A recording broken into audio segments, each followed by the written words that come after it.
Yeah, it's been a while since I did one of these. Hey everyone, welcome back to the National Finals Retrospective. It's been quite a bit since I recorded my last episode. Over a year since I recorded it. And it will likely be over a year since the last episode once it gets edited out. But I suddenly had the urge to record this and it's been on my docket for a while. Last episode, we talked about Stage 2. And today, we are talking about Stage 3. Probably the most focused stage out of the entirety of the Vegas Finals. Generally speaking, Stage 3 probably has the least amount of changes throughout its history. Generally speaking, Stage 3 has always had a focused vision to wear out its competitors and make them hang to they die. If someone made it to the end, it was a miracle. My rules for this are basically the rules from last time. As previous, I am not talking about the first 3 seasons of American Ninja Warrior that were on Sasuke. With one obstacle exception, there really isn't a need to, and again, that's not what this series is focused on. The series is focused on the National Finals in Las Vegas. Second rule is that I am not talking about seasons past season 14. This is because season 15 and 16 are a completely different breed. And well, yeah, Stage 3, even for those seasons, is very normal. It would just feel a little bit out of place to have episodes that cover up to season 14, and then 2 more that cover all the way through the series. So, it really doesn't seem right to me. Plus, by the time this comes out, season 16 will probably be finished, though as of recording, it's not. Either way, let's begin. From season 4 to season 14, over the last 10 years, let's look into Stage 3. Even before season 4, Stage 3 was quite infamous in A&W, as it was the stage that ended the runs of everyone who made it there. And this was big for the show's marketing at the time. While Sasuke would commonly see people attempt the 4th stage, and even in the gap years, usually we got quite close, with many competitors failing on the final obstacle being the last ninja standing in some seasons. Stage 3 was infamous for ending a lot of runs for great competitors. If Stage 1 and Stage 2 were all about agility and speed, Stage 3 is all about hanging to your death, as I previously stated. A&W took this idea and ran with it. After the 3rd season of A&W, as you guys know, the Las Vegas National Finals were constructed in Mount Midoriya, America in the US. Stage 3 On Stage 3, it took a lot from the Sasuke 26 version of the course, or the course seen in A&W 2. But Stage 3 in A&W 4 was still quite primitive, with a lot of obstacles feeling a little bit cheaply made compared to the ones on Sasuke. A&W 4 started off with a huge detriment. The only person to make it to Stage 3 was Brent Stephenson, and even then, it was by a technicality, as he was technically timed out on Stage 2. But the producers allowed him to go on, so that way they could have at least someone attempt the 3rd stage for their final episode. Brent Stephenson gave it one ginormous shot. It's one of the most remarkable ones in A&W history. Starting with the obstacles in that version of Stage 3, we have the roulette cylinder. This was previously seen in A&W 2. And it was brutal back then. The roulette cylinder is basically a cylinder you have to rotate with vertical grips. The kind of vertical grips we wouldn't really see again until the road signs obstacle on A&W 15 and 16. This is a very good time waster and instantly gets your body pumping. Stage 3 is all about wearing out your upper body, and this is a good example of that. There were different ways to do it, but either way it was a huge time waster. Without a drop between obstacles, you then had the doorknob grasper. This was the thing about Stage 3. There were barely any landing pads, and you barely were ever on the ground for the stage. That's what really made an endurance one. I'd recommend paying attention to this as we keep going, because genuinely, this would soon change as we go on throughout the years. The doorknob grasper was okay enough, but on its time in Vegas, it never took out anyone. It really wasn't all that difficult of an obstacle. The thing was that the doorknobs spun as you hung on them, so the essential idea was that you just fall off of the doorknob as you're trying to go to the next. But it really wasn't all that hard, considering the people who would make it here, and the rest of the stage as a whole. Next up was a new obstacle, even for A&W, the floating boards, but it would soon become a staple. The floating boards was a tough obstacle, as a lot of things on Stage 3, but it specifically stuck out. Basically, the boys had competitors get onto the side and use pincher grips on the side to transition from one to another. They weren't allowed to use the top of the boards. And overall, it was a tough move to make. Even if the floating boards never really did all that much damage on stage 3, they were deadly and very difficult. Next up is probably Stage 3's most infamous obstacle, and possibly the most infamous obstacle in A&W, and probably it's even most iconic, as it's one of 3 obstacles that holds the distinction of being in every single version of Mount Midoriyama seen in the show's history. In the first season of A&W, they had the Shin cliffhanger, but in the second season, things were going to hit hard. The ultimate cliffhanger was introduced in Sasuke the previous year in Sasuke 25, where it wiped out everyone who attempted it. In Sasuke 26/AW2, it was the same story. While in Sasuke 27, it was beaten by a couple of Japanese ninjas, and was almost beaten by David Campbell, it ended the American seasons, and this was its reputation up to this point. The ultimate cliffhanger was undefeated, and its installation to the version in Las Vegas was a huge difference maker. Now, the ultimate cliffhanger itself looks basically the same from the one seen in Sasuke, but the difference is in the ledges that were used. The ledges on the ultimate cliffhanger here were a little bit cheaper. Essentially, they had more grip to them. I don't know if it was because they were newer ledges or whatnot, but they were a lot easier to utilize. Because of this, Brent Stephenson, despite not having the best technique in the world for this obstacle, was able to clear it and become the first American to do so. Now, I'm not going to discredit Brent Stephenson. To be fair, he was training for it beforehand, and he had fallen on the Sasuke version just 2 years old, just 2 years earlier. So Sasuke didn't have experience on the obstacle. But the way he does it, I'm sorry, it's just slow and doesn't really seem like the right technique.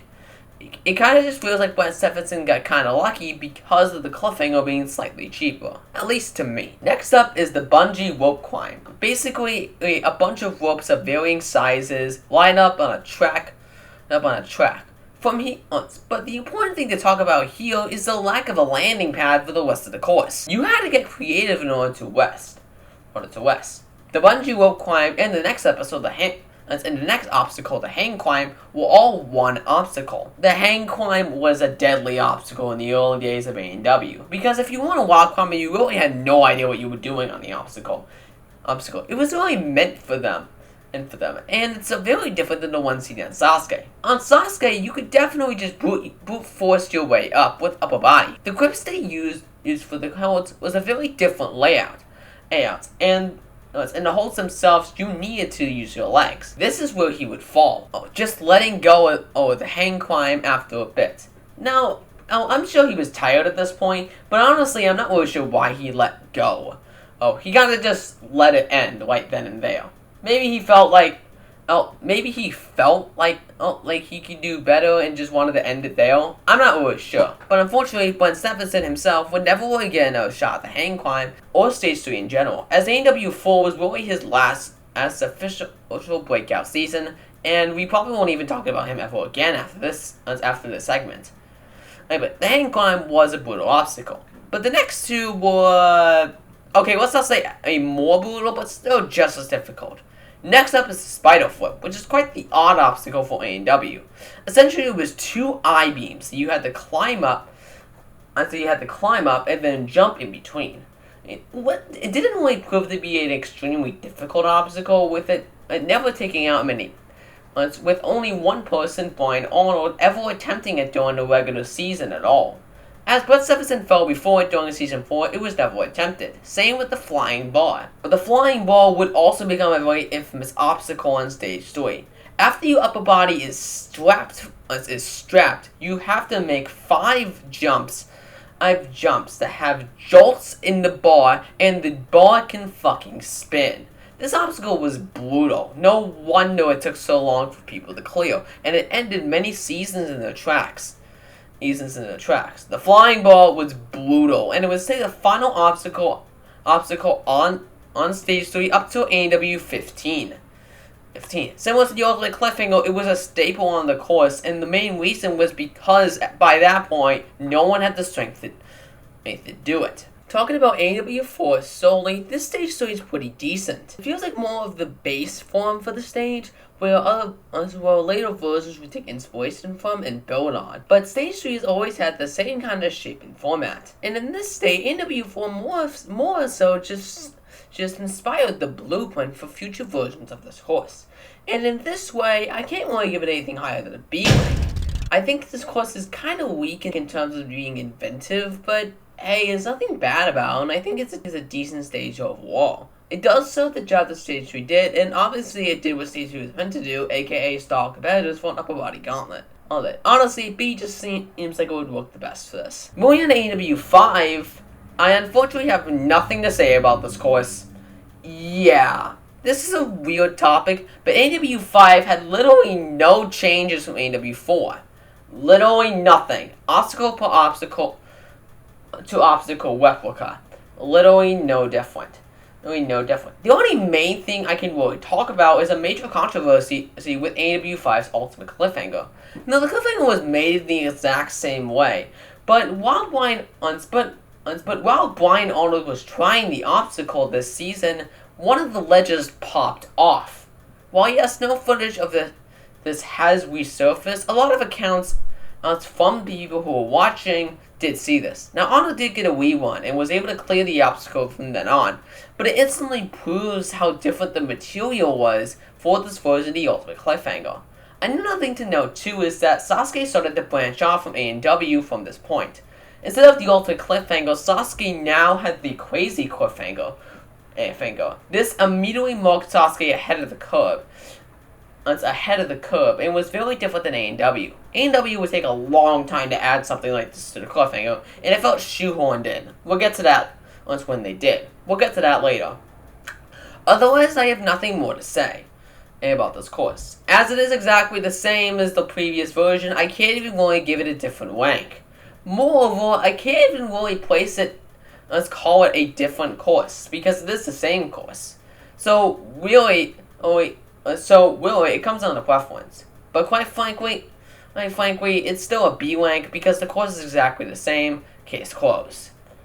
The only really thing to note as well is the fact that Brian Arnold almost cleared it, making it to the third jump on the flying bar. Next up is A&W 6, where there are actually some changes. Some very questionable ones, if you ask me. First up is the Cannonball Incline. I actually really like this obstacle. It's actually based off the Cannonball Drop from the Venice Finals earlier that season. The main reason was probably because only 4 competitors even cleared this obstacle. These being Kevin Ball, Dustin Rocco, David Campbell, and James McGrath.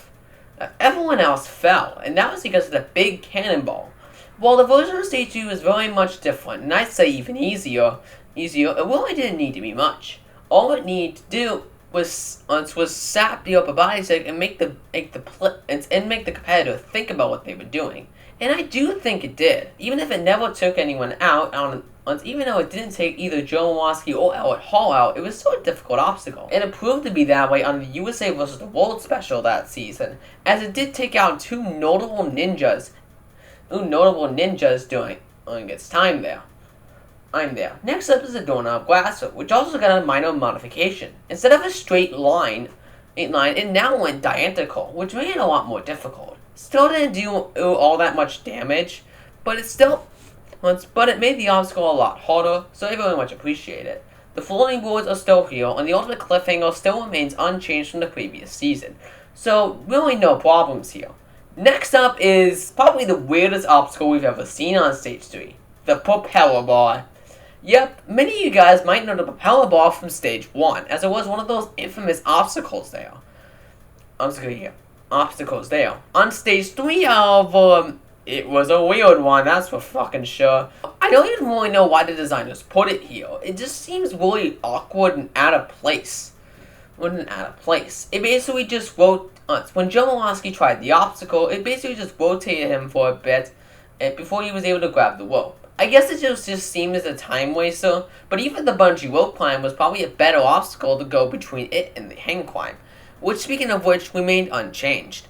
it. Same with the spider flip and flying bar. Joe Molosky would fail on the hang climb, because Molosky was not really much of a rock climber at the time. But Molosky still had a notable achievement in his career, and Joe Molosky would become one of the most infamous players on Stage 3. As of this recording, he has the most consecutive Stage 3 appearances at 3 in a row, and most Stage 3 appearances period at 5. A couple of people have rivaled this total by making it to Stage 3 4 times, such as Jude Dreschel, but no one has beaten Molosky's 5. It's quite the impressive record. Going back to this course, it is still really good, but honestly, I can't really give it a higher than a B rank. E rank. It really doesn't do enough to really separate itself from the other version of Stage 3. Plus, the propeller bar really doesn't need to be here. I think it's a major deficit to it. Honestly, I just wish I had more to say about this course, but because most of it stayed the same, I don't have much to go on about. Up to this point, you guys might have noticed the pattern here. Stage 3 up to this point has had very little changes. It overall hasn't really made any big ones. This was probably because, unlike Stages 1 and 2, Stage 3 was undefeated by any ninja up till this point. No one had made it past, and 2 out of 3 ninjas who had really made a dent into the stage fell in the hang climb. That is a huge difference compared to how it is now, and we can get to that later on. But let's talk about Season 7. Starting with the first obstacle change, the cycle chainsaw in replacement of the cannonball incline. A lot of people don't like this obstacle because it's easy, but let me just tell you something. It doesn't need to be hard to be a good Stage 3 obstacle. Take the on bike, for example. This obstacle kind of sucks. But the thing is, though, it's simply just a body racer to get the heart pumping, you know? That's what the cycle chainsaw is. Simply just something to pump your arms at the very start. Next up, without a landing platform, the doorknob grasper, which is framed the same way as it was in AW6. After the landing pad, we have the returning floating boards and finally a revision to the ultimate cliffhanger. A very forced one. Because, as I mentioned earlier, Sasuke was doing a backwards transition on their cliffhanger, A&W had to shove it into the already established ultimate cliffhanger build because it wasn't having the kind of knockouts they were expecting it to. So they added unscripted fueling force flip at the end, where you could turn around on the final leg, onto the final ledge to make the jump to the other side. However, the landing pad was right there, and without the ledge, you can just swing over technically. That is a major flaw, because the Sasuke version, you had to make the transition in order to even think about making it to the pad. People made the transition to A&Ws because they didn't want to get disqualified. It just felt really forced, just being shoved in at the end of the obstacle, like they really didn't know how else to put it. How else to do it, but they felt like they had to for some reason, which I really don't know why. I get the reasoning, but it really didn't seem to change anything. So with only 2 ninjas failing the transition, those being Jeremiah Morgan and, fondly enough, Joe Molosky. After the cliffhanger, we had the brand new pole grasser, which is, okay, I know, contender for Stage 3's easiest obstacle. I don't even really see this obstacle as difficult, quite frankly. Basically a set of poles that you had to transition between, and one that dropped at the end. Quite frankly, this obstacle is really boring, and honestly, I'm not surprised it was moved though in the next season. Then we had the returning hang climb, which, well, yes, finally got a revision in terms of changing the holds that we used. It was basically just the same as the original was. But then we have probably a very odd obstacle for Stage 3, but honestly a personal favorite of mine, Area 51. This is probably one of the weirdest obstacles I've ever seen in A&W period, actually. Basically, it's using your body to traverse through a segmented disc. It's basically just using your legs to stretch your way through. It's kind of hard to describe. But I always liked how you had to do it. You had to be creative with this one, and some of the discs also spun as well. The obstacle wasn't proven to be all that difficult, as it didn't take out anyone who attempted it, but it was probably only because at that point you were ready for something like it. something like it. I think Area 51 is a very underrated obstacle, and while it isn't really all that special, it is a really unique obstacle in that way, and I really do like it. And at the end, we have the standard flying bar, as per usual on Stage 3. I think AEW 7 is a huge improvement over AEW 6 over the previous seasons. It generally doesn't do much more than the previous seasons, but I appreciate its layout a lot more, and I think it's a lot more fun to watch. However, I can't really give it much more than the other stages, because it doesn't really do much to innovate. The one innovation it really has is probably the cliffhanger, which feels forced, as I just said. It's forced, as I just said. I guess I'll just give this thing a B+. I can't really give it anything more, though. Although, I think it is better than the courses we saw in NW 4, 5, and 6, but honestly, it ain't much more than that, and I wish I could give it more props. Moving on to Season 8, we finally have a major course change up to Stage 3. Finally. After so long of Stage 3 retaining its form from previous seasons, though I feel there wasn't really much wrong with that we finally have something brand new. First up, it's a little bit of a controversy. See, AW8 did something weird with the first part of this course. Usually, Stage 3 starts with 3 obstacles before the ultimate cliffhanger. However, this version of Stage 3 had 2. The keyword hang, which I'll get to in a second, and the floating boards. Why was this? Well, here's my theory. It is known that the Psycho Chainsaw was meant to make an appearance during Season 8 as the first obstacle. You can actually see it behind Alex Weber during the Crash into Course episode on AEW on Stage 3. However, the AEW producers decided that they didn't want this obstacle here. I couldn't really tell you why, though, honestly. I think it would have done fine. Instead, they replaced it with 2 bars that felt shoehorned at the last second, leading into the keyword hang.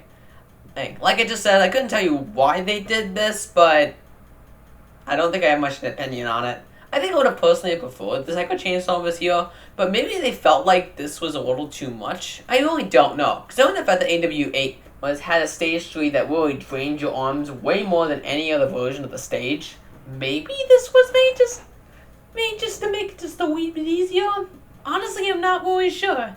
The change feels really last minute, and honestly, I can't really say I really know why they did it. Like I've said 3 times now. Wow, I am really bad at differentiating my word choice. Anyway, moving on. The obstacle that was actually used as the first obstacle, the keyword hang, was a really good obstacle.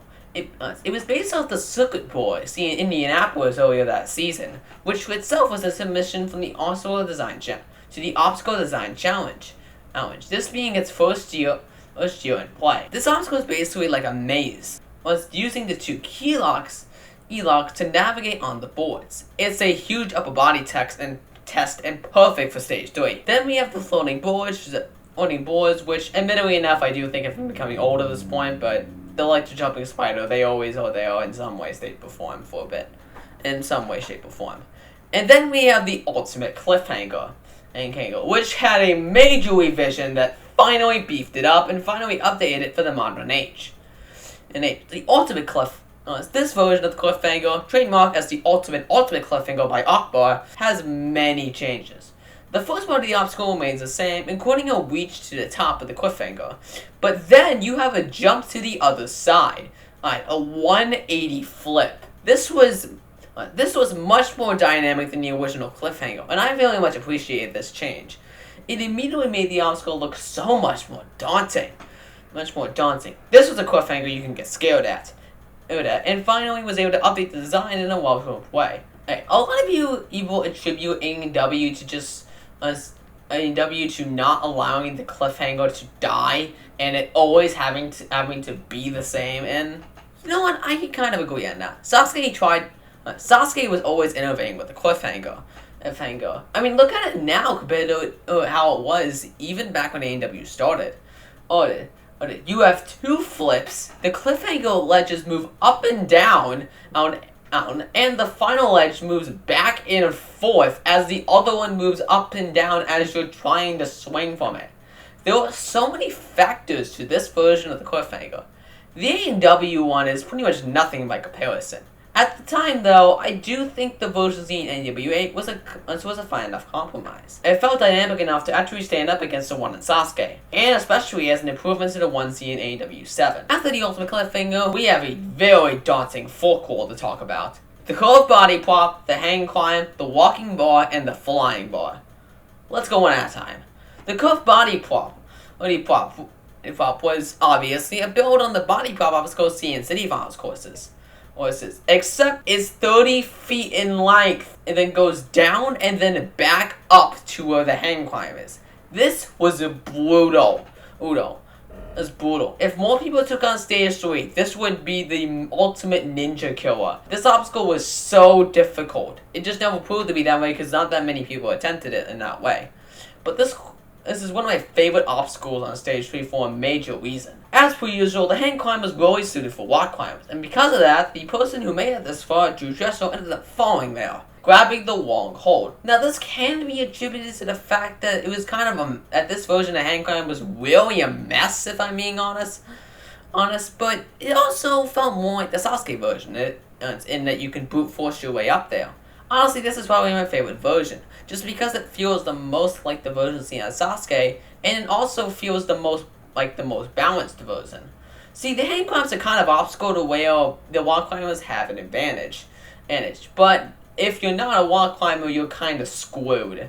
This is a different, this version of hang climb is a totally different beast. It feels balanced and even. Even if you want a wall climber, you might have a shot to get through it. However, the next obstacle, the walking bar, was never tried by him in the regular season, or anyone by that matter. The walking bar was originally seen in the Houston Finals in AW7. This was a supersized version of the obstacle. Walking bar, I never really liked this obstacle because of how fucking precise it is. You kind of have to be right where you are aiming or else you're dead. But that was kind of the point of the obstacle. At this point, you were too tired to even try. I remind you that this is the third obstacle in a row here without any kind of rest or anything in between. Your arms are sacked, and I really don't know how and you must have perfect precision to nail this, including this final section at the top where you have to move the right side 3 separate times to make a full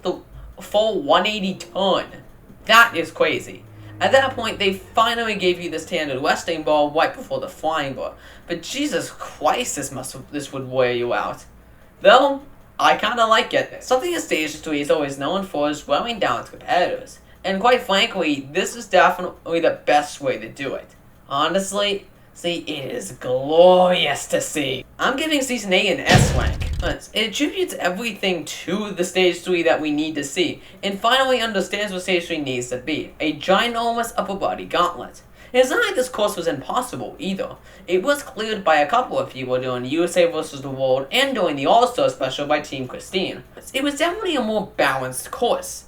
A lot of the obstacles were really cool to see, and honestly to me, this is one of the most memorable courses we would ever see in A&W, and a personal favorite of mine. As I've mentioned during the Stage 1 video, AW8 really knew how to renew the course, and is really the only time we got any kind of full-on renewal. This really was a big change for the series, and honestly, I attribute for it. I really enjoyed this version of Stage 3, and it is a really good version. Season 9 is an improvement over AW8, and that is saying something since that course just got an S rank out of me. Though, let's be honest, that course was a really loose S rank. The first obstacle here is the floating boards, which is a nice place to put it. Having it at the third obstacle kinda just felt tacky, but here, while yes it does feel shoved in where it is, I like it being the starter point. Though, honestly, I kinda wish it didn't have a landing pad here. Landing pad between it and the key walk hang. It would have been so cool if the mount of the key walk hang was right from the last board. I just think it would be a really nice touch. But, signature to Stage 3, it is a small landing pad. After that, we have the key walk hang, which remains unchanged from the previous season. Though the landing pad is much smaller, leading to Najee witches and almost falling off in probably one of the most memorable saves in the show's history. After this, we have the nail clipper. Oh man, I love this obstacle being on Stage 3. I'm not joking, I actually really do like the idea. The nail clipper was a very deadly obstacle in Season 9's Cleveland Finals. It took out all but 2 ninjas who attempted it, those being Joe Mawaski and Jamie Wan. It was a major ninja killer, and as long as it was on the show, it was known to do so. It was honestly a no-brainer to put it on Stage 3. It was honestly the kind of obstacle for it. Basically, cliffhanger grips that you had to click into place and then move to the next cylinder. While yes, there were only 3 of them here, meaning that it was slightly easier than the ones seen in City Final courses, and plus there was also a West pad right between, unlike the ones seen in City Finals. And while yes, it might have just been an upper body waster, it does its job, and I really like seeing it here. I think it's definitely an underrated pick for the 3rd obstacle. Next up is the ultimate cliffhanger, which is exactly the same from last season, because why would you ever change it? I honestly could never see them changing it. It's perfect just the way it is. They'd never change this. After that, we have the curved body prop, same as last season, but then we have a brand new obstacle and a personal favorite of mine, the Peg Cloud. This might just be one of my favorite obstacles in A&W. This might just be my favorite obstacle on Stage 3 in general, honestly. It's really amazing, an amazing sight. First off, the mount. Now, from the curved body prop, you had to stick your hands on the first bar, on the first peg, and just swing your legs. Then and you had to navigate yourself over several kettles. You rest your feet on these kettles, but otherwise, it were blind placements for the pegs. It was basically a harder version of Area 51, and to me, it was much more appreciated. This obstacle, you had 2 ways to play this obstacle. To go all the way back and really utilize the legs, which created some really nice tension when it was used, or go completely upper body, which could work, but again, you're sapping your strength for later. I think Joe Mawaski put on a very memorable performance on this obstacle. In addition to hanging upside down like Batman to take a west, he also ended the obstacle by putting his leg around the peg, around the last peg, and hanging on with one hand to give his other a west. Jesus Christ, this was innovative, and what Stage 3 definitely needed more of. This was the kind of thing we never saw again, and quite frankly, I wish Stage 3 stayed this way so more athletes could adapt this kind of attempt. This kind of frame style. Joe Mawaski was probably already very tired by the time he got to this point. But it's what Stage 3 needs to be, an upper body gauntlet that really tests you at your strength. Can you really handle it, is the question. It's a lot to handle. Then we have the time bomb, which is a crazy obstacle if you ask me. Which isn't as crazy as the last obstacle, but still pretty crazy. You would navigate 2 kettle poles that were very slippery, and you were probably quite sweaty at this point, so yeah, that was difficult. Well, yeah, they were probably very difficult to hang on to. And then you had to navigate them on independently spinning hooks. A lot of these hooks were difficult to land on. And it was really difficult. This ended up taking out Joe Mawaski at his last effort. Though honestly, it's kind of debatable if he even did the obstacle correctly, as he was hanging onto each one of the handles, not using the balls, instead using the hooks, which made the obstacle harder because you were aiming for less of a diameter. But I also see why he did it, because the kettlebells honestly didn't have much grip to them. I wouldn't know, I never tried an obstacle like this, but quite frankly, just looking at them, I can see it. This obstacle on its own feels like a real gauntlet, and is a huge thing to come back to after the relentless peg craft. After that, we have the flying bar, which has always been here. And with that, we have probably the hardest Stage 3 course we've ever had. And definitely a personal favorite of mine. This one definitely gets a full-on S-swing, through and through.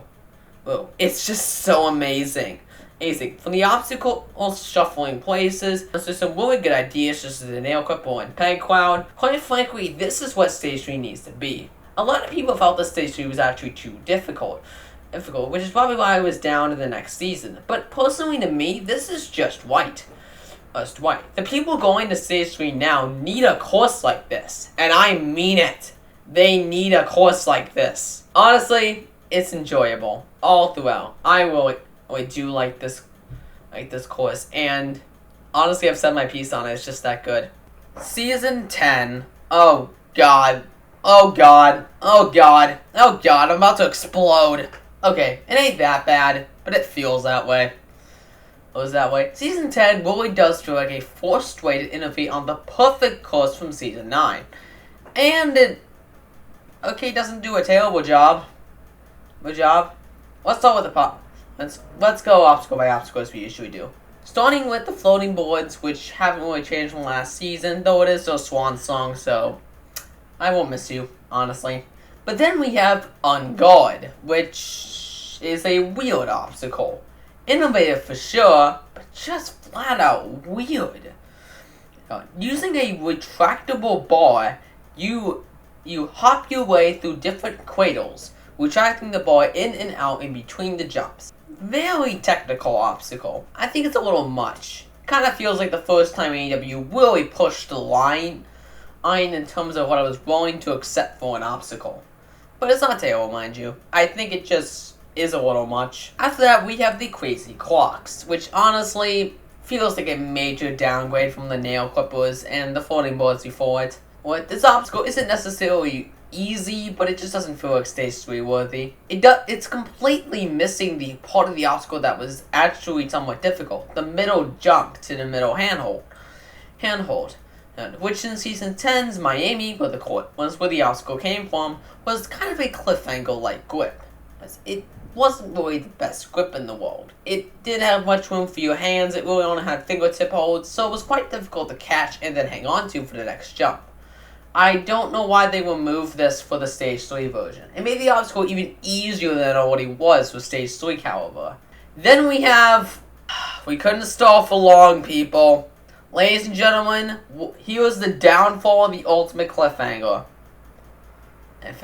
Honestly, I should stop calling it the ultimate cliffhanger, because this is just the cliffhanger. Well, yes, this is the lesser of the two downgrades this obstacle would get in the future. This definitely still feels like one. First off, a major change is the lack of the giant structure that held the cliffs up. Instead, there's just these plexiglasses that feel kind of plastered and really do feel like a last-ditch attempt to make the obstacle cheaper to make.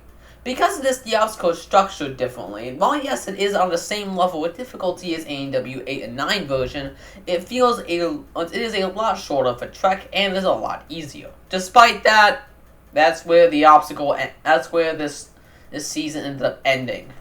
Yeah, for whatever reason, both Drew Dressel and Shawn Ryan ended up falling here. And because Stage 2 on that season was a fucking nightmare, watch the last part if you don't know what I'm talking about. They were the only two people to even attempt this course during the regular season. So, yeah, for the first time since AEW 3, the season ended on the ultimate cliffhanger. Wow. Honestly, this might be the most disappointing season in recent memory. It really didn't feel like much. It really just felt like an ultimate question mark of it ending. I kind of questioned Drew Dressel's motive here. I get that he wanted the $100,000 that was brand new to this season, but still, it doesn't feel right. Anyway, after that, we have the unchanged curved body prop, and unfortunately, a shortened peg cloud. The peg cloud was shortened by two handholds. For the next obstacle, Cane Lane, which I actually really do like. Cane Lane was originally seen in Indianapolis, and it was a big ninja killer. There. It was added to Stage 3 after this, and it definitely deserves placement. Well, yes, I like Time Bomb more than that. I like it as a replacement. It kind of sucks that no one really got to try it in this state, because it was majorly downgraded during the Season 11 revision. But I still think particularly in these the jump to the other side. This obstacle even took out Drew Dressel during the USA vs. the World special. So, at least it was proven to be difficult. And after this, we have the standard flying bar. Honestly, Season 10 just feels like a really pointless downgrade. It feels like these changed things for really no reason whatsoever. And honestly, they could have just kept the course from season 9. I would not have minded. I really like the course from season 9. Even if they got super deep, even if Joe Molasky got super deep into it, it was still a really tough course. Joe Molasky is the type of competitor who was ready for the challenge, having been there 3 separate times beforehand. Of course he was going to make it far. Quite frankly, I just really wish they kept it the way it was from the last season. Especially with the next revision. I've been dreading this, so have you. To close up on AW 10, I'm going to give it an A rank, but a 90% kind of A rank. It's still as difficult as the previous course, and I still like it for what it is, but it just feels like a downgrade in a lot of ways. But again, still feels like Stage 3, and I attribute it for that. Moving on. Okay, I guess I can't. I gotta stop walking around it. AW11. If you can already tell by my attitude, I don't really like this course all that much. And honestly, Stage 3 wasn't hit the worst by AW11. It was kind of just meant to clean up the mess Stage 2 left. If you remember from the last part, you might remember that I gave Stage 2 an E rank because it was barely even worth a second eye. A speed course was not even having a strict time limit where people can beat it by over a minute, and the rest of the course was very easy and almost impossible to fail on. This Stage 3 had 22 competitors attempt it. Jesus Christ. Never do that again, A&W. Never do that again. Or do that again. Like, holy cow. Stage 3 should never have that many ninjas attempt it. The most in Sasuke is maybe 9, I think. I couldn't even tell you that for sure. I don't know enough about Sasuke to remember that for sure. But seriously, it's never really gone beyond double digits. In fact, the record before this was 8 ninjas.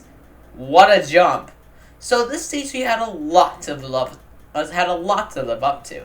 Honestly, it got lucky that most of the ninjas who made it this far simply weren't up to the challenge of the typical Stage 3. As this course was downgraded very significantly from the previous 2 seasons.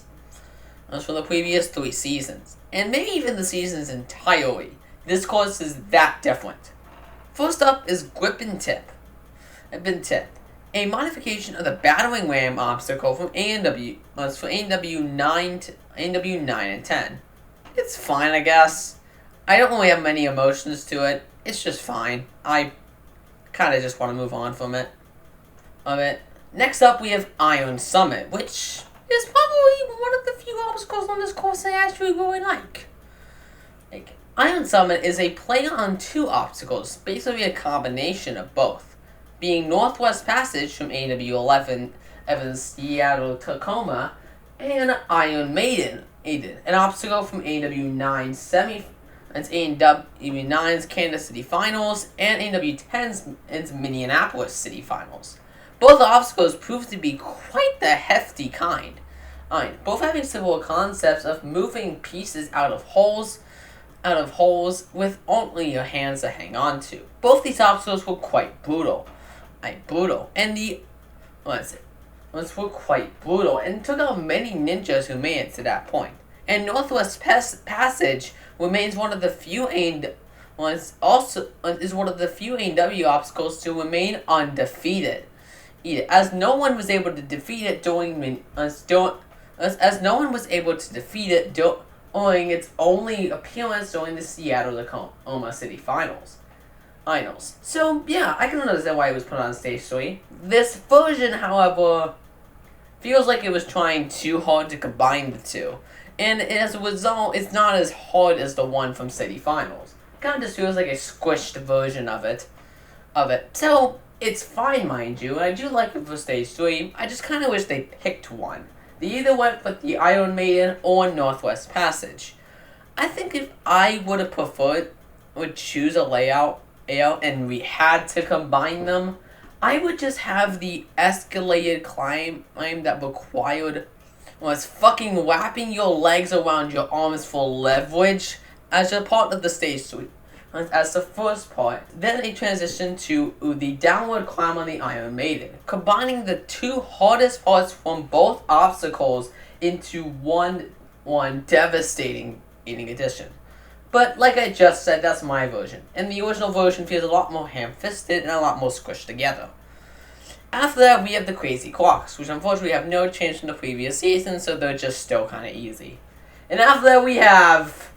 Oh god, we all knew it was coming. The ultimate cliffhanger gets the ultimate nerf. Instead of a daunting obstacle with many jumps and turns, it is now a straight line with one jump at the midpoint and point to another straight line. Honestly, if the people who came to this stage 3 knew what they were doing, this obstacle would not have taken out as many people as it did. This is a much easier version of the cliffhanger, and I'm sure many people attempting it knew that. It's as simple as that. This obstacle was way too easy to be called the quote-unquote ultimate cliffhanger. That kind of name as the beginning adjective to start off cliffhanger kind of ruins what this obstacle really can be. When your, again, preset is ultimate, it has to be the best one. So when it's not, it really does feel that way. So this very much nerfed version of the ultimate cliffhanger definitely felt like that. And unfortunately, it has never changed back. It remained like this for the rest of AEW's run. Honestly, very disappointing, because it honestly never felt the same. After that, we have Pipe Dream. It's not a bad obstacle, and actually we do kind of like it for Stage 3 a little bit, especially this version from Season 11. It's just, I don't know, just not as hard as the curved body prop. But I do like it for the fact that it has an interesting mount, and is a total gauntlet about everything else. I think I would have much more preferred it if the next obstacle was actually stacked up for it. Kane Lane returns from AEW 10, but as I mentioned in that section of the video, it was nerfed. It was nerfed as well. I personally don't. First off, there was a West bar in between Pipe Dream and Kane Lane, which honestly I think they should have removed. I don't really like having this here, mostly because if it wasn't here, then the Pipe Dream would be a lot more difficult of an obstacle just because it leads straight into Kane Lane without a west. And plus, you could easily west on these things. You can easily plop your legs and squish them, giving your hands a complete break, which would be the kind of west that a stage 3 would typically give you, and would preserve that feeling of not being able to touch the ground, or having any kind of west, preserving that feeling from the previous season's version of the course. The second thing I want to know about this version of Kane Lane is that it takes the placement of 2 different obstacles. Instead of having 8 obstacles, this version only has 7, similar to AEW 8's version, an obstacle takes up 2 places. Kane Lane takes the placement of both where the peg crowd and the original Kane Lane was from Season 10. It just kind of extends the track and removes the transfer to the other track. Instead of having a transfer to another window-like section that just ends with the flying bar. The Kane Lane was still quite difficult, and it was probably the hardest obstacle on this Stage 3, and it was definitely the Ninja Killer as well. It was still nerfed from the Season 10 version, and the West bar definitely made me like it a lot less. It made it feel a lot easier than it was in the previous season, despite the fact that we didn't even really see the previous season's version. And after that, we have the flying bar, as per usual. It's no wonder this course was completed by 2 people, and probably would have completed by a third if not for outside circumstances. Quite frankly, Season 11 is a huge downgrade. I don't personally like it all that much. Because of that, I'm giving it a C rank, quite frankly. The amount of nerfs to this course is fucking baffling to me. And while yes, it still feels like Stage 3, it ain't the Stage 3 that we have seen from every season beforehand. So it isn't terrible, it's not the same. That's the best way I can put it. Season 13, Stage 3, just like Stage 2, had a lot to live up to. And honestly, it tried its hardest. Except not really. I don't think I'm giving this course enough credit, but honestly, it doesn't really do too much to help itself get distinguished from AEW 11. Just a couple good obstacle changes. First up, well yes, the course still stays the same with the start of grip and tip, which honestly I'm surprised wasn't changed. is we then have the innovation of the stalactites, which I really like as an obstacle. Basically take the key lock hang, but make every single move you make independently moving of the other, and make several moments where you are hanging and dangling by one hand for several seconds on end. This was definitely making the obstacle much more difficult, and I much more appreciate it. The only really thing I'd like to change is it being longer. I just kind of wish there were a couple extra handholds instead of 6. It should have been more like a maze like the original. I get the idea that they wanted to make sure you weren't dangling for too long, as there's a lot more to this course. After that we have, honestly, the most pointless obstacle ever, Up for Grabs. This is an obstacle from AW11's Atlanta City Finals. It was deadly during that round, but that was because it was a City Finals round, not fucking Stage 3. I get the idea, but really this belongs on like Stage 2 or something. If you really want to put it in Vegas.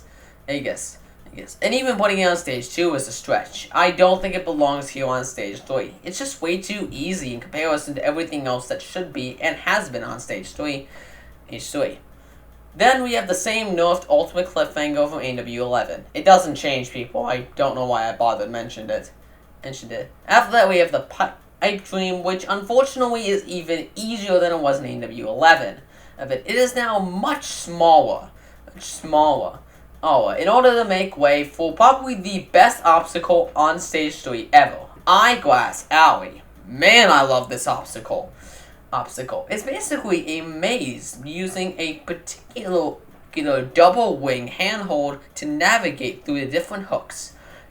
Your arms are dying by this point, and if there wasn't a West bar right before this obstacle would have been fucking ludicrous.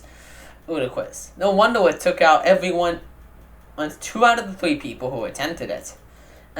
I kind of wish this obstacle was given more time to shine. And while yes, during Season 14, it was, the major flaw of it having a West bar beforehand was definitely escalated.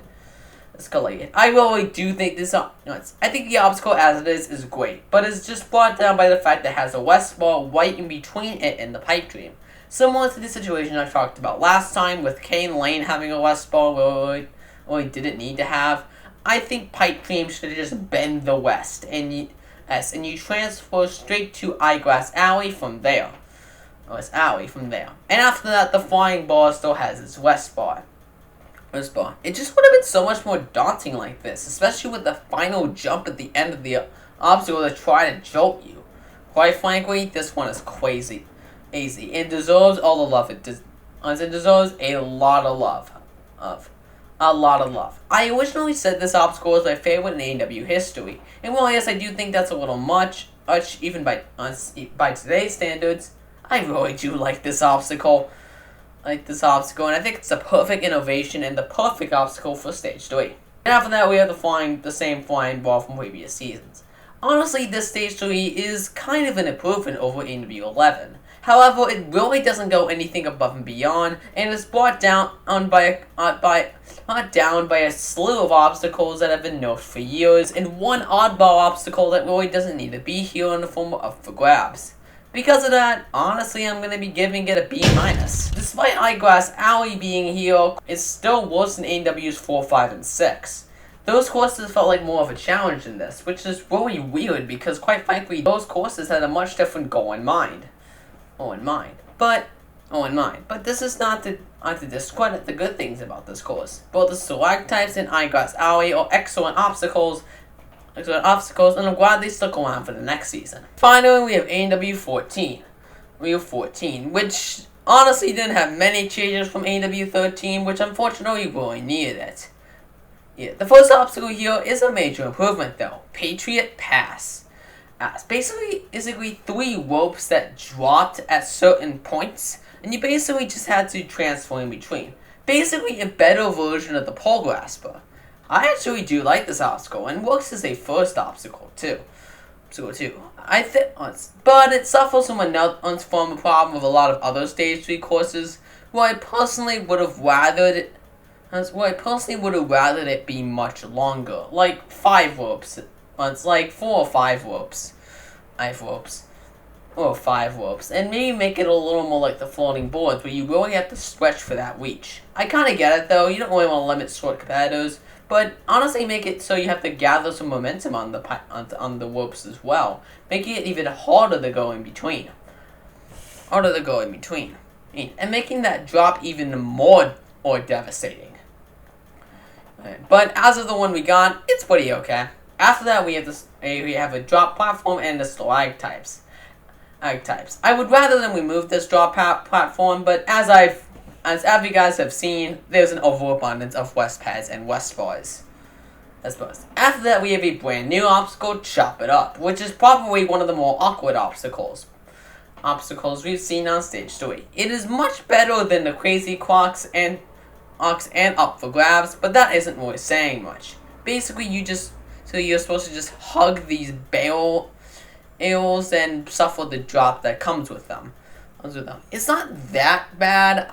It actually is quite difficult. I just think it feels a little weird, and it's definitely another obstacle where it feels like a bit much.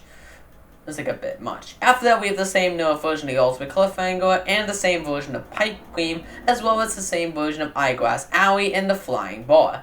Meaning that they all have the same issues as they did previously, aside from the Flying Bar. The west bar in between Pipe Dream and Eyeglass Alley is not necessary. The Ultimate Cliffhanger is still nerfed. Pipe Dream's shorter. I've already gone over this. And because of that, honestly, I don't have much more to say about this course. It honestly is just a big, just feels like very one-of-the-mill, which is honestly just my opinion about AW 14 in general, but quite frankly, it's not that bad. I actually kind of do like the Stage 3. I think I'd call it more of a guilty pleasure, but honestly, it ranks about the same as AW 13 for me. But I do think Patriot Pass is an improvement over Grip and Tip. So, I guess I'll give it a solid B among the tiers of AW 4, 5, and 6. I wish I had more to say about all these Stage 3 courses, but all of them run together in my brain, and all of them feel exactly the same. Which is probably the problem with Stage 3 in general, and it's why ranking them from worst to best, as we typically do with these videos, is quite the challenge. But let's get the worst one out of the way, because, quite frankly, I think you guys know which one it is. Starting off with AW 11, yeah, this was obviously going to be the worst one. It's a lot easier compared to the other courses we see before it and after it. It has so many downgrades from the previous version that it just automatically feels terrible. There's only really 2 decent obstacles here, and they could be a lot better as they are. Coming in 9th place, it's going to be AW 13. As I just went over, this course is a minor improvement over AW 11, but doesn't really do enough to really push itself above it in most cases. It's just better based off the fact that Eyeglass Alley is an amazing obstacle, and stalactites are pretty good too. But there are a lot of alterations and changes you could make to make the Stage 3 feel a lot more well-rounded and a lot more, like a Stage 3. Coming in 8th place is AW 14. Again, another very minor improvement over the previous version, but it's fine enough for what it is. I think that first obstacle just pushes it up barely, and Chop It Up is a better obstacle than a lot of the other third obstacles we've seen. But the same issues of this course still apply from the other 2 on the list. For the next part, I have difficulty picking, because the next couple of courses all run together in my brain. But I ended up going with AW 4 and 5's course. As the courses are exactly the same, they kind of just have to be ranked together, so they share both the 7th and 6th positions on the list respectively. So, they're fine enough for what they are. I think they were definitely some bog standard, and quite frankly, enjoyable courses to watch. There are a couple downsides, like the bungee rope climb and the spiral flip, and the awkward spider flip, but quite frankly, I think this course is probably the first set of courses I actually enjoy watching aside from Eyeglass Alley and AW 13. Next up is AW 6 in 5th place. as in 5th place. Honestly, the major changes here that make me think this is better is the cannonball incline and the change to the doorknob grasper. I think both are much better obstacles than the roulette cylinder and doorknob grasper combo, even though they were kind of classics. I just really do appreciate them a lot more, and it feels a lot more inspired. Propeller ball is awkward where it is, but I think it's fine for what it is. Moving on to 4th place, AW10. This course really does feel like too much. It's similar to Stage 2 during the same season. A lot of obstacles feel like a lot. Some obstacles are really clumped together, such as the pig crowd and the curved body plop. It just feels like a clump of obstacles that feel like they could belong on Stage 3. But again, they're clumped together, with unguarded crazy clocks being there for some reason. Coming into 3rd place is the first really good course on this list, AW7. There's just a lot of things that I like about this course. It's like how it starts with an energy waster in the form with the cycle chainsaw and the doorknob grasper combo, to the integration of the ultimate cliffhanger. Though it feels forced, it still is a major difficulty setting. And I really do, once everyone gets the pole feels forced, the end of the course does feel really cool. The hang climb, Area 51, and flying bar are an amazing 3-way combo, and I do like them as the ending of this course. Honestly, this course is difficult to rank for me, but there are a lot of things I like about it, so that's why it equals 3rd place. Coming in at 2nd was a difficult pick, but I decided to go with Season 8. I think the major downside to this one is just the fact that it's missing an obstacle. That's really about it, though. This course is really good, and while it does feel too much in some areas, I really do enjoy watching it again and again, and I feel very nostalgic for this version of Stage 3. It's why I gave it an S rank. I think it does everything Stage 3 should. It just feels like it's missing that extra obstacle. And I would have loved to see the cycle chainsaw return here. As it was originally meant to. But as is, it's pretty good, and I do like this course. But as of my number 1, it's Season 9. Despite Season 9 being my favorite season, it really did take this long to finally win my approval as the best version of the stage. But this Stage 3 is really amazing, and with every obstacle really feeling like an upper body gauntlet. The creativity of both the peg cloud and time bomb, just the combination of everything really makes this course quite memorable to me, and I really do enjoy watching it. By far, one of my favorite ones in A&W is Joe Morawski's one on this course. Like I've said previously, it just feels so iconic, the way he had to traverse his way through this course. Honestly, this course was well worth that kind of one, and I'm so glad that someone got to try that far into the course. Well, yes, it's unfortunate we never saw someone fully complete it on their own, even during the specials. It's still an amazing course to me, and I did like it, and I do like it a lot. And with that right there, that's Stage 3 for me. I simultaneously had a lot to say about these courses, and not much. But hey, that just shows how much they knew how to make Stage 3. It's why all these courses blend together in my head. Even if I don't think all of them actually are Stage 3, they all still feel like it, and that's always something. I mean, hell, this is the first video where I didn't give a single D or E rank, and I only gave out one C rank. Quite frankly, that's crazy to me. But it's kind of the way that, it's kind of just because all these courses are just the same.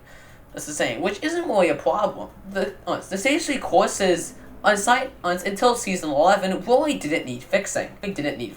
They actually really knew how to design them quite well. Though, as you guys have probably seen, there are a lot of things I would change about Stage 3 for the better, and a lot of things I would make different for the sake of a better course. So let's get into it. As we've done with all these other videos, this is my preferred version of Stage 3. Combining together all the obstacles seen in different seasons, and showing you guys what I came up with. Starting with the rules for this version will contain the standard 8 obstacle loadout seen in A&W 4, 5, 6, 7, 8, 9, and 10. No obstacle skipping. And obstacles such as the floating boards, and key lock hang can really be put in any one of these positions as a kind of a loose rule breaker, because the floating boards kept on moving from obstacle position to obstacle position as their time on the show lasted. So let's get into it. Starting with the first obstacle. Now there are a lot of different choices for this obstacle, but I decided to go with the cycle chainsaw. And so, I know, there were a lot of options, but here's why I went with it. Right, the Psycho Chainsaw immediately gets your body pumping right at the beginning. It's right at the beginning, and it's a quick energy waster. I think it's the perfect goal to go with for the first obstacle. Without any kind of landing bar, this immediately mounts its bar to the Kiwa Kang. As I was thinking about this and mapping it out in my head, I had recognized that a mount from here to the Kiwa Kang would be quite low, mostly, and having anything be angled would be quite difficult in terms of transitioning. So adding a bar in between made the most sense to me. After the Kiwa Kang, you have your first landing pad, immediately snapping the competitor's upper body strength. And after that, we have the nail clippers. There were a lot of choices for me for the third obstacle, but this one felt like the most difficult to me. Just add back that fourth nail clipper. Yeah, I can make modifications to this, and I think that fourth nail clipper is really necessary. Alright, the version of the cliffhanger I choose to use is obviously the one seen in AW4. Well, it's obviously the one seen in AW 8 and 9. 8 and 9. You can't change this baby. It's so good. Oh, good, and so difficult. Afterwards, we have... Oh man, we have an underbelly to talk about. Starting with the fifth obstacle, I decided to go with the curved body plot. As I said with my plays, this obstacle is really the only obstacle within this position that really has served its purpose. And I really do like it. It's a difficult obstacle and a good one to start off the trek without a landing pad. After this, we have the peg cloud, retaining the same difficult mounting point from AW 9 and 10. And the version of the peg cloud seen here will be the longer version seen in AW 9. And afterwards is Eyeglass Alley, with no west bar in between. Yeah, you heard me on that one. Fucking brutal, I know, and having two very similar obstacles right next to each other might sound like a bad idea, but these obstacles both go together really well, and I think being paired up like this can serve to complement each other. As I said, with the Pipe Dream and Eyeglass Alley combo, without a west bar, that combo would have been deadly. So that's basically what we're doing here with this combo. Finally, we have, of course, the flying bar. As it is the only obstacle that was ever put in this position, it's really the only one I'm allowed to play. And honestly, I like it. Honestly, I don't see anything wrong with putting it here. I always liked it as the final obstacle, and it never really seemed to get old for me. And yeah, that's stage 3 for you. This was a really long video, just like the other parts of this series. But I hope you understand my full-on opinions of stage 3, and quite frankly, I guess I had a lot of them, huh? As a closing, as per usual, I put together a little montage showing my version of stage 3 as I just described. Though one quick note to mention, it is pretty likely that this won't be as compact as the versions you guys saw for stage 1 and 2, as stage 3 has the distinction of most of the time not being cleared by who attempted it. So, and stage 3's roster varies throughout the years. The most consistent person is Joe Mawowski, but even he didn't attempt all the obstacles in this video. In this course, so it will be difficult to find someone who's suitable for all these obstacles. So please bear with me on this. But here's my attempt to piece together a demonstration of this course. But either way, I will see you guys next time for the second to last episode of this series. Yeah, I did say second to last. Well, yes, next time we are going to be talking about the final stage. It will not be the finale. I do plan one final part to this series to wrap it up, as there are a lot more things I can say about Vegas as a whole that I can't really say when just talking about the individual stages. So I wanted an extra video to really say those opinions, and that will be what that secret 5th video is. In addition to the recent news that Las Vegas will no longer be Mount Wajoriama's home in America, I think it's a good video to have at the end of this series. I don't know when these last 2 videos will come out, but what I do know is that they'll likely be significantly shorter than these, as Stage 4 has only had one version of all of A&W, so there isn't really much to discuss there. And the final video, let's just say the topic of it isn't really the most significant thing in the world, but to me it's very much worth discussing, and I've seen almost no one talk about it, so I thought it deserved its own video. Anyway, I will see you guys in my next video. Peace.